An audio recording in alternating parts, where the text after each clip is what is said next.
Assalamualaikum warahmatullahi wabarakatuh.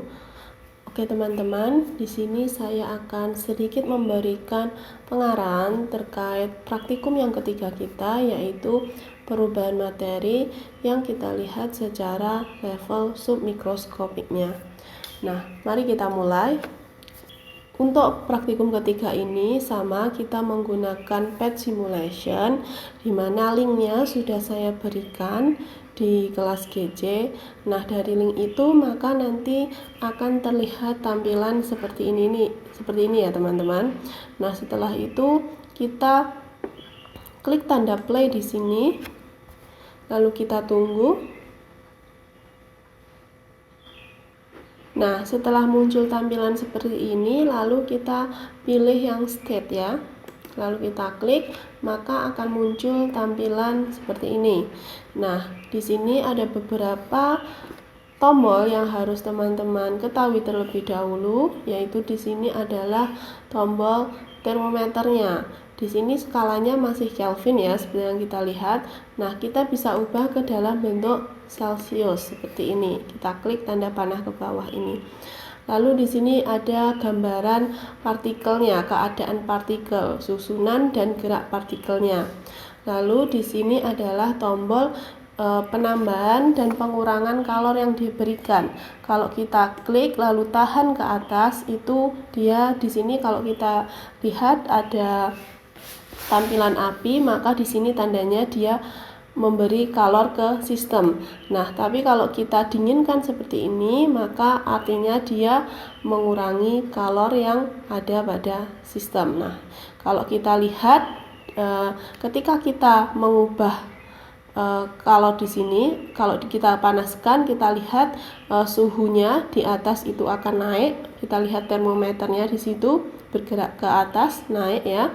Kalau kita dinginkan, maka suhunya akan turun. Nah, dengan tombol inilah kita bisa mengubah suhu yang ada di dalam sistemnya. Nah, lalu di sini, di bagian sini itu ada pilihan molekul dan atom, ada neon, argon, oksigen, dan ada air. Nah, sedangkan di sini ada solid, liquid, gas. Ini adalah fase atau wujud dari zat tersebut, seperti itu. Nah, kalau di sini kita lihat, di sini ada tombol resepnya, kembali ke tampilan awal kalau kita klik. Nah, mari kita coba untuk simulasikan percobaan yang ada di lembar petunjuk yang telah saya berikan. Nah, di sini di tabel hasil pengamatan, yang pertama molekulnya adalah air. Jadi kita pilih air terlebih dahulu ya. Lalu temperaturnya min 250 derajat Celcius. Berarti kita ubah dulu sini ke dalam Celcius. Nah, kita lihat kan di sini temperaturnya masih min 127 derajat Celcius. Nah, sedangkan permintaannya adalah min 250 derajat Celcius. Berarti suhu di dalam sistem ini harus kita turunkan. Nah, cara menurunkannya apa? Yaitu dengan menurunkan temperaturnya, yaitu dengan mendinginkan sistem di sini. Kita gerakkan ke bawah sampai termometer di atas ini dia menunjukkan angka min 250 derajat Celcius ya.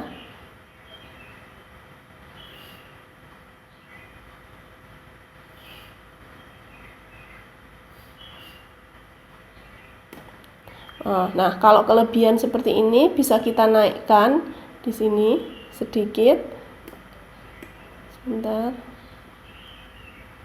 Nah, sudah menunjukkan angka suhunya sebesar min 250 derajat Celcius.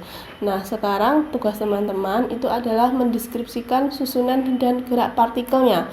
Jadi, bagaimana susunannya, apakah dia antar partikel airnya itu bagaimana, apakah dia saling mendekati, apa saling berjauhan, lalu gerak partikelnya bagaimana, apakah dia dapat bergerak bebas atau tidak dapat bergerak bebas, seperti itu. Silahkan teman-teman deskripsikan.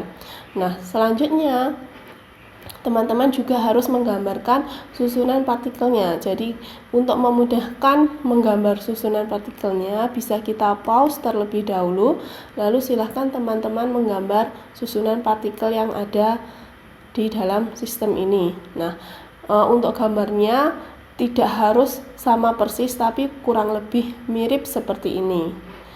Nah, silahkan teman-teman nanti gambar di sini ya, seperti itu. Lalu jika ingin memulai praktikum yang baru lagi, kita bisa pilih tombol reset kembali di sini. Nah, selanjutnya misal kita akan melakukan praktikum yang berkaitan dengan fase zat di sini. Lalu di sini kita pilih molekul air. Lalu kita pilih yang fase padat. Ya, jadi di sini solid itu padat, liquid itu cair, sedangkan gas itu gas. Jadi karena dia mintanya padat, kita klik di sini padat. Nah, silahkan teman-teman deskripsikan bagaimana susunan dan gerak partikel ketika air berada pada fase padat. Lalu silahkan teman-teman juga menggambar bagaimana gambaran partikelnya yang ada di sini. Jangan lupa klik pause dulu untuk memudahkan menggambar susunan partikel yang ada di sini. Seperti itu.